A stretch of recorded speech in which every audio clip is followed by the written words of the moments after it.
रामगढ़ गांव में जोगिंदर अपनी बीवी उषा और माँ के साथ रहता था। जोगिंदर बहुत ही कंजूस और लालची इंसान था। उसके लालच की वजह से उसकी बीवी और माँ बहुत परेशान थे।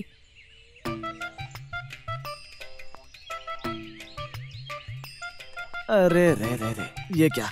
इस बार घर का खर्च तो बहुत ज्यादा हो गया है। इनको मैं कैसे बताऊं कि पैसे बचाने बहुत जरूरी हैं। मेरी मेहनत की कमाई को ये लोग ऐसे लुटा रहे हैं जैसे पैसे पेड़ पर उगते हों।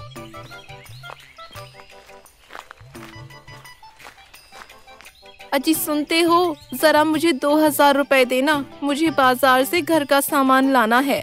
क्या क्या कहा तुमने? 2000 रुपए? तुम्हें पता भी है कि कितने ज्यादा होते हैं 2000 रुपए? अजी मैं बस घर का सामान लाने के लिए ही पैसे मांग रही हूँ। मुझे कोई अपने ऊपर खर्च नहीं करने। जल्दी दो मुझे पैसे, मुझे बाजार जाने में देरी हो रही है। तुझे पता भी है कि कैसे मैं ये पैसे बचाता हूँ? हाँ जी, मुझे पता है कि आपने कैसे कैसे पैसे बचाए हैं, या तो बेईमानी करके या फिर कंजूसी करके। अच्छा अच्छा ठीक है, ये लो 200 रुपए। इससे घर का सामान ले आना और कोशिश करना कि इसमें से कुछ पैसे बच जाएं। क्या 200 रुपए? इतने से रुपयों से मैं घर का क्या ही सामान लेकर आऊंगी, तुम ही बताओ। तुम्हें क्या पता, मैं इससे भी कम रुपयों में इतनी सारी सब्जी लेकर आता हूँ। हाँ जी, मुझे पता है कि आप कैसी सब्जियाँ लेकर आते हो। एकदम सड़ी गली हुई सब्जियाँ बटोर के लेकर आते हो, और कभी कभी तो ऐसी सब्जियाँ होती हैं जिसमें कीड़े चल रहे होते हैं। तो क्या हुआ, बेचारे वो कीड़े कहाँ जाएंगे? उनको भी तो रहने का घर चाहिए। रहने दो, नहीं लाना मुझे कोई भी सामान अब। अरे रुको भाग्यवान। अब आए ना ऊंट पहाड़ के नीचे, अब निकलेंगे इनकी जेब से पैसे। अब जब तुम बाजार जा ही नहीं रही हो तो ये पैसे मुझे वापस दे दो। क्या? हाँ, अब जब तुम बाजार नहीं जा रही तो वापस दे दो मेरे पैसे। हे भगवान, कैसे इंसान से मेरी शादी करवा दी। इतना कंजूस इंसान है ये। इस इंसान ने तो मेरा जीना हराम कर रखा है। ये लो पकड़ो अपने पैसे। ऐसा कहकर उषा गुस्से में वहाँ से चली जाती है। इन लोगों को तो पैसे देते जाओ, इनको क्या पता कि पैसे कैसे कमाते हैं। मुझे पता है कि मैं कितनी मेहनत करता हूँ ये पैसे बचाने के लिए। जोगिंदर वो पैसे लेकर तिजोरी में रख देता है। अरे बहू, तू तो बाजार जा रही थी सामान लेने, क्या हुआ, तू गई नहीं बाजार? अरे माँ, ये जो तुम्हारा बेटा है ना, इनको पैसे बचाने के आगे कुछ नहीं सोचता। पैसे मांगने पर तो जैसे इनके हाथ काम करना ही बंद कर देते हैं। अरे बेटा, इसकी इस कंजूसी से तो मैं भी बहुत परेशान हूँ। बस इसको पैसे देते रहो, और अगर कभी इससे पैसे मांग लो तो ये वापस देने का नाम नहीं लेता। इस आदमी से शादी करके तो मेरी किस्मत ही खराब हो गई है। इनकी इस कंजूसी की वजह से लगता है किसी दिन हम भूखे ही मर जाएंगे।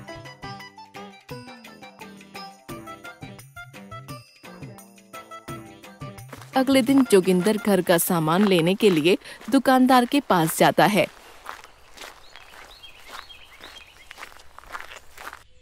अरे भाई लालाराम, कैसे हो? आ गया फिर से। हे भगवान, सुबह सुबह किसकी शक्ल देख ली मैंने। अब तो पूरा दिन खराब जाएगा। अरे भाई लालाराम, कहाँ खो गए? जरा मुझे 1 किलो चीनी तो देना। अरे हाँ भाई, देता हूँ, ठंड रख। लालाराम जोगिंदर को 1 किलो चीनी देता है। ले भाई, 50 रुपए हो गए हैं तेरे। क्या? कितने पैसे बताए भाई? अरे भाई, ऐसे हैरान क्यों हो रहा है? 50 रुपए ही तो बोले मैंने। अरे भाई, ये चीनी के दाम तुमने कब से बढ़ा दिए भाई? अरे भाई, ये चीनी के दाम तो कब से बढ़े हुए हैं, तू ही आज इतने दिनों बाद लेने आया है। ठीक है भाई, मुझे 1 पाव ही चीनी दे दो फिर। भाई तू ये ले जाकर भी क्या करेगा? इसे भी यहीं छोड़ दे। अरे भाई, तुमसे जो कहा है वो करो। ठीक है, ये ले तेरा 1 पाव चीनी। और आगे से पहले भाव पूछा कर, फिर मेरे से सामान लेने आया कर। ये तेरा हर बार का ड्रामा है। पता नहीं तेरी ये कंजूसी कब खत्म होगी। अरे भाई, मुझे ज्यादा भाषण देने की जरूरत नहीं है, ये पकड़ो अपने पैसे। ऐसा कहकर जोगिंदर गुस्से में लालाराम को पैसे देकर वहाँ से चला जाता है। लालाराम जोगिंदर के जाने के बाद अपने नौकर से बोलता है, इसकी कंजूसी तो दिन पर दिन बढ़ती जा रही है। न जाने इसकी वजह से इसके घर वालों का क्या हाल होता होगा। पता नहीं ये लालाराम अपने आप को कितना होशियार समझता है। जब भी इससे सामान लेने जाओ तभी भाषण देना चालू कर देता है। चलो, इस चीनी से 1 हफ्ते का गुजारा तो हो ही जाएगा। जोगिंदर वो चीनी लेकर अपने घर जाता है। अरे उषा, कहाँ हो? ये लो, मैं चीनी ले आया हूँ। उषा जब बाहर आती है तो देखकर हैरान हो जाती है। कहाँ है चीनी? तुम क्यों मुझे पागल बना रहे हो? मुझे तो कहीं तुम्हारे हाथ में चीनी नहीं दिखाई दे रही। अरे उषा, ये देखो, ये रही चीनी। ये लो, इससे ये हफ्ता तो आराम से निकल जाएगा। हाय, कितनी सारी चीनी लेकर आए हो। इससे तो आप पूरे गांव में खीर बनाकर बांट सकते हो, है ना? अरे उषा, तू ऐसे क्यों बोल रही है? अरे कंजूसी की भी हद होती है। हाय राम, ये कैसे इंसान से शादी करवाई मेरी, इसकी कंजूसी। हाय राम। ये सब सुनकर जोगिंदर की माँ बाहर आती है। अरे क्या हुआ, ये इतना शोर क्यों हो रहा है? अरे माँ देखो ना इनकी कंजूसी, इतनी सी चीनी लेकर आए हैं और उससे भी बोल रहे हैं कि 1 हफ्ते तक चल जाएगी। इनकी इस हरकत की वजह से पूरे गांव में हमारी बेइज्जती हो रखी है। सब देखकर बोलते हैं वो देखो आ गई कंजूस की बीवी, और हमारा मजाक बनाते हैं। तो क्या उन लोगों की बातें एक कान से सुनो और दूसरे से निकाल दो? दुनिया का क्या है, इनका तो काम ही यही है। हाय राम जोगिंदर, तेरी कंजूसी की भी हद होती है। इतनी कंजूसी करके ये पैसा कहाँ लेकर जाएगा? तुम दोनों को तो बस पैसा खर्च करना आता है। कभी सोचा है कि मैं ये पैसे कैसे कमाता हूँ? ऐसा कहकर जोगिंदर गुस्से में बाहर जाने लगता है। अब तू कहाँ जा रहा है? कहीं नहीं, बस बाल कटवाने जा रहा हूँ। जोगिंदर बाल कटवाने नाई की दुकान पर जाता है।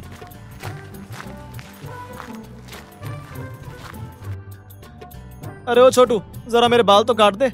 अरे सेठ जी, मैं आपको पहले ही बता रहा हूँ कि बाल काटने के 30 रुपए लगेंगे। क्या 30 रुपए बाल कटवाने के? 30 रुपए? पिछले महीने तो तूने 20 लिए थे, अब 1 महीने में ही 10 रुपए बढ़ा दिए। अरे सेठ जी, आपने मार्केट में जाकर देखा है, इससे भी ज्यादा भाव चल रहा है। मैं फिर भी उन लोगों से कम पैसे लेता हूँ। अच्छा, तू जो कहेगा मैं वो मान लूंगा क्या? पहले तू जो 20 रुपए में करता था उसी में कर। देखो सेठ जी, मैं अच्छे बाल काटने के 30 रुपए से 1 पैसा कम नहीं लूंगा। अगर कटवाने हो तो बैठो, नहीं तो जाओ। अच्छा ठीक है, तो 20 रुपए में ही जैसे बाल काटे वैसे काट दे। देख लो सेठ, मैं तो काट दूंगा, फिर मुझसे मत बोलना।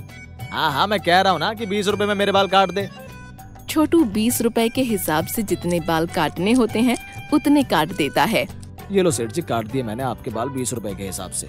अबे ये तूने मेरे बालों का क्या कर दिया? ऐसे बाल काटने के तुझे 20 रुपए दूं? इससे अच्छा तो मैं खुद ही घर पे बाल काट लेता। सेठ जी, मैंने आपसे पहले कहा था कि बाद में मुझसे मत बोलना। मेरे पैसे दो और निकलो यहाँ से।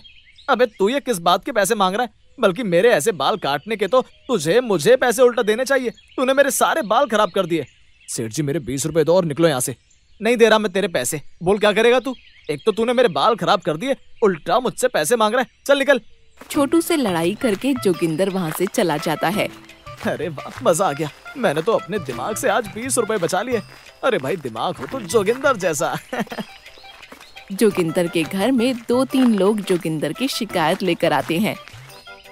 देखिए माँ जी, अगर घर का सामान लेना हो तो मेरी दुकान पर या तो आप आओ या फिर उषा बहन, आप उस कंजूस जोगिंदर को मत भेजा करो।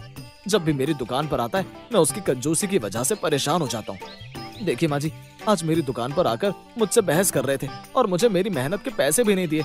देख लीजिए, अब ये सब हम लोगों से सहन नहीं होगा। हाँ बेटा, हम भी उसकी कंजूसी की वजह से बहुत परेशान हैं। माँ, मेरे पास एक तरकीब है। बता क्या तरकीब है? उषा सबको तरकीब बताती है।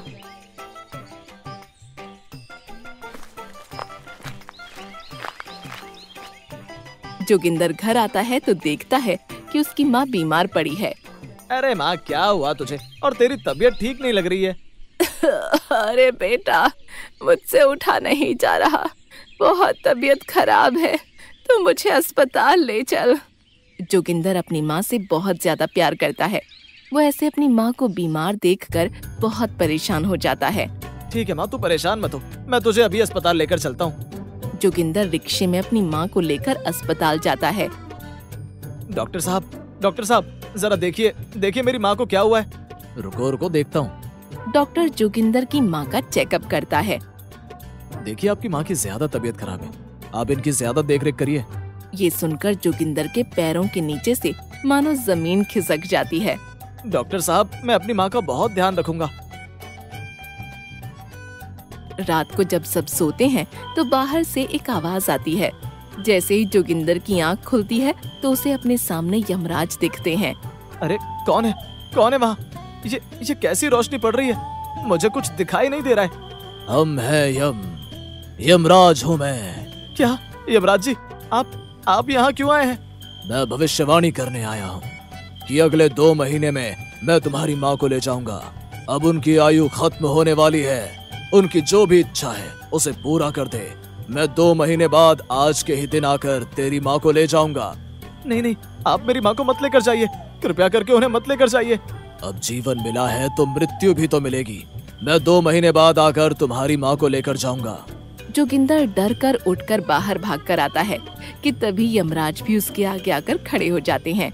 जोगिंदर, तू कहीं भी भाग नहीं सकता है, क्योंकि तू जहाँ जाएगा मैं तुझे वहीं दिखूंगा। ऐसा कहकर यमराज बना लाला राम वहाँ से धीरे धीरे निकल जाता है। क्या बस अब मेरी माँ के पास 2 ही महीने बचे हैं? नहीं नहीं यमराज जी, आप मेरे साथ ऐसा नहीं कर सकते हो। आप मेरी माँ को लेकर नहीं जा सकते हो। वो देखता है कि तभी यमराज जी वहाँ नहीं होते हैं। अरे ये यमराज जी कहाँ चले गए? अभी तो यहीं थे। जोगिंदर इधर उधर देखता है, लेकिन उसे यमराज जी कहीं नहीं दिखते।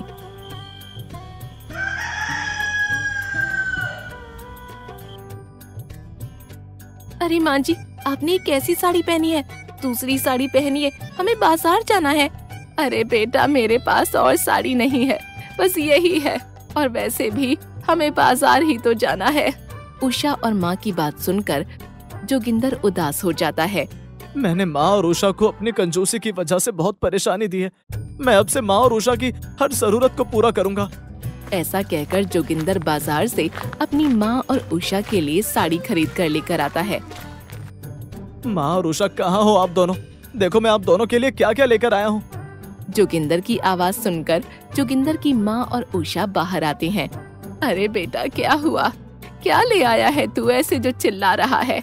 माँ देखो, मैं आप दोनों के लिए साड़ी लेकर आया हूँ। क्या साड़ी? वो भी आप लाए हो? हाँ उषा देख, मैं तुम दोनों के लिए साड़ी लाया हूँ। जोगिंदर माँ और उषा को साड़ी दे देता है। अरे बेटा, आज तुझे क्या हो गया जो तू ये साड़ी लेकर आया हमारे लिए? माँ कुछ नहीं, मैं अब आप दोनों के लिए वो हर चीज करूँगा जिससे आप दोनों खुश रहो। माँ जी, लगता है हमारी तरकीब काम कर रही है। हाँ बेटा, मुझे तो लगता है कि ये सब तेरी तरकीब का ही असर है। क्या हुआ माँ? आप दोनों ऐसे फुसफुसा क्यों रहे हो?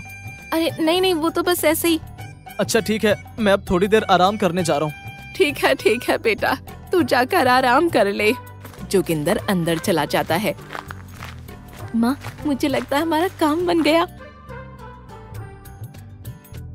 उषा ये लो, आज रात खाने में मटर पनीर की सब्जी बना लो। क्या? मटर पनीर की सब्जी? आपकी तबीयत तो ठीक है ना?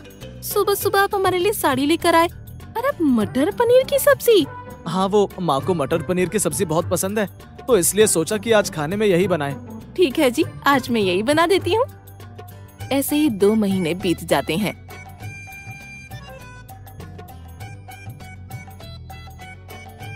रात को जोगिंदर सो रहा होता है कि तभी एकदम उसकी आंख खुलती है। यमराज जी के कहे अनुसार आज 2 महीने पूरे हो गए। जोगिंदर चिल्लाता हुआ भागकर अपनी माँ के पास जाता है। माँ! जोगिंदर को ऐसे चिल्लाता हुआ देखकर जोगिंदर की माँ और उषा उठ जाते हैं। माँ!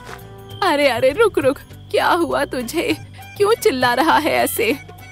माँ तू ठीक है ना माँ? तुझे कुछ हुआ तो नहीं ना माँ? माँ बताना, तू ठीक है ना माँ? अरे हाँ, मैं ठीक हूँ। क्या हुआ तुझे? तू ऐसे आधी रात को उठकर चिल्ला क्यों रहा है? हाँ जी, क्या हुआ? आप ऐसे क्यों चिल्ला रहे हो? क्या कोई बुरा सपना देख लिया आपने? नहीं उषा, वो यमराज जी ने कहा था कि आज वो माँ को ले जाएंगे। क्या? यमराज मुझे ले जाएंगे? तुझे ऐसा किसने कहा? नहीं माँ, वो मुझे यमराज जी ने कहा था। तो पागल तो नहीं हो गया? जोगिंदर उषा और माँ को सब कुछ बता देता है। अच्छा, मैं समझ गई।